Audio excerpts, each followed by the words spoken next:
What's up guys, it's X-Rays and welcome to part 8 of the Call of Duty Zombie storyline. It's been a while since I did part 7. I know you guys have been doing non-stop questions and comments on all of my videos saying when's part 8 gonna come out, and so finally it's here for you guys. So if you guys could slap a like and a favorite on this video, I would really appreciate that, guys. It's one of the few series that I do that take a lot of time to make, and on top of that it's not really released all the time because DLC comes out every 3 or 4 months, and then after that, you know, an Infinity Ward game is going to come out, so you're not going to see another episode till the next Treyarch game comes out. So if you guys could slap a like and a favorite on this video, try to get it out there for people to see, I would really appreciate that. Anyways guys, if you guys missed any of the first 7 parts, I would recommend you guys go check it out. A link to that will be down in the description. All you have to do is click on it, it'll take you to the playlist. You can go watch any episode that you might have missed, or maybe you just want a refresher before you jump into this one. You can do that as well. Go ahead and go through them and then come over here. This is a very long and very confusing story, so if you guys missed any of it, you might be out of the loop and might be like, what the hell's going on? So go check them out, come back when you guys are refreshed and ready to go, and then we can start and you guys can start listening to this one. So without any further ado guys, let's jump straight into what exactly happens in Buried. Alright guys, so Buried throws a lot of information at us. Starting off straight with when you start, we learn a lot about the characters. First of all, the characters do return: Marlton, Misty, Rustman, and Stuhlinger. They all return in this map, so we don't see the return of the characters from Mob of the Dead, seeing as that was more of a side story than an actual part of the main story.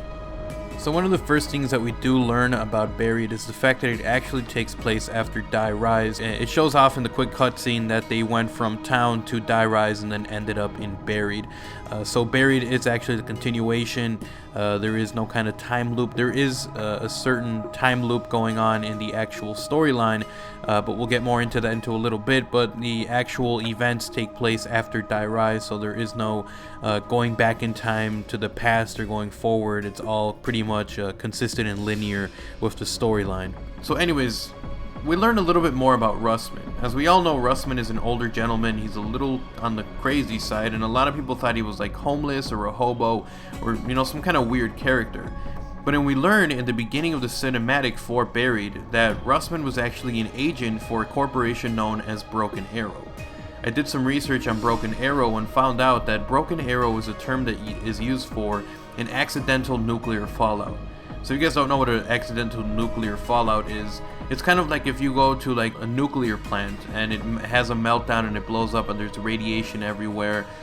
And so the reason that it's referred to as Broken Arrow is because of the fact that they want the world to know that this was not intentional, this was not a nuclear strike, this was not a nuclear attack on anyone, it was simply an accidental leak of radiation or something. So it's kind of interesting that they used the company name that Rustman worked for as Broken Arrow. We also learn that Rustman is having a lot of issues with his memory. He does not know what's going on. He forgets what he's saying or where he's at mid-sentence, which is really strange. It looks like he might even have Alzheimer or some sort of disease that causes him to forget where he is and who he is. They actually mention and they tell him, you know, your name is Rustman. He's like, is that my first name or second name? And he's not really sure who he is. It's really kind of disturbing.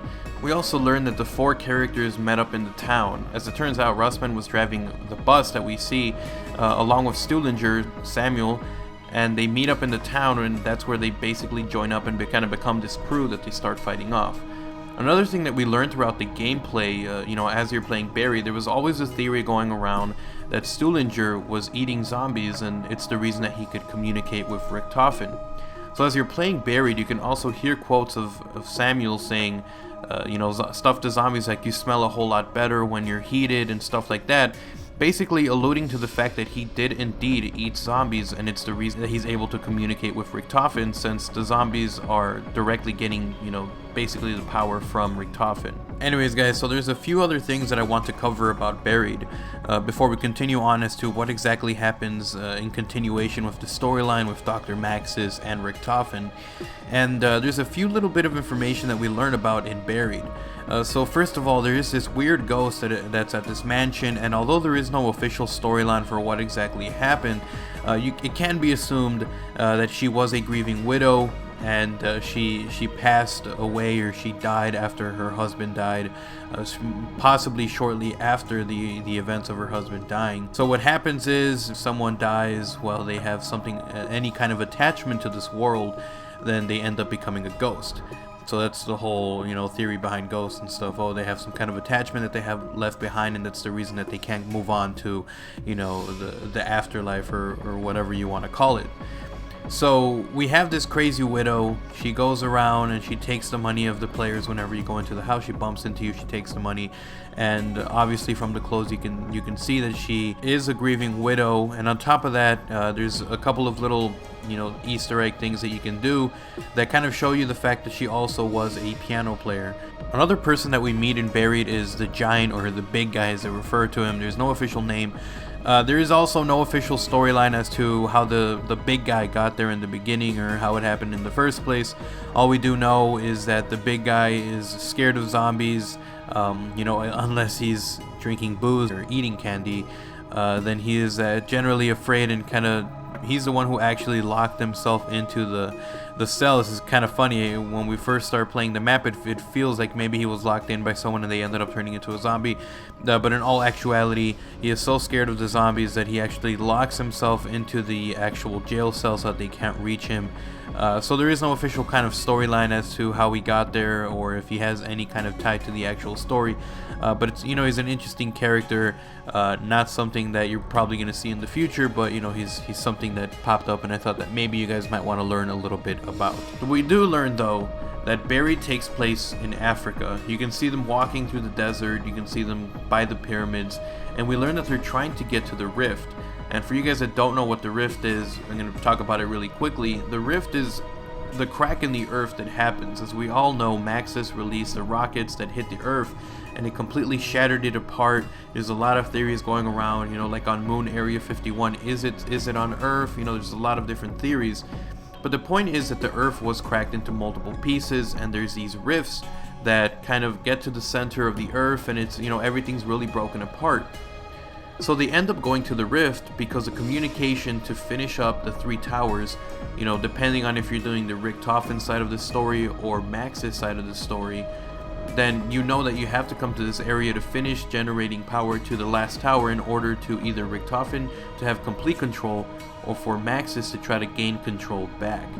Something that's really interesting about Buried, and kind of continues this tradition of kind of time warping and time travel within the zombie storyline, is the fact that you are able to use a equipment called the time bomb. As you can see it on screen right now. It's being used to go back in time, and what it allows you to do is you place it down like a C4, and it allows you to go back in time to that point. Zombies are still there, and you basically reset. You have the guns you had before, you lose any perks that you gained after you drop down the bomb, and it kind of creates this little tiny loop, or this kind of infinite loop that you can create. This is kind of like a nod towards Shangri-La and Mob of the Dead.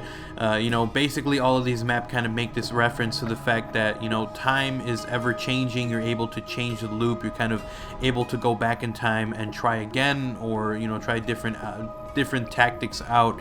So it's this huge kind of thing that's going on in zombies right now, where time loops and time travel is a huge key thing. So you see it in Buried with the time bomb, you see it in Mob of the Dead, where you go to the bridge, you run out of fuel, you go back to the bridge, and then the only way to end it is to actually kill Weasel, which is by completing the Easter egg.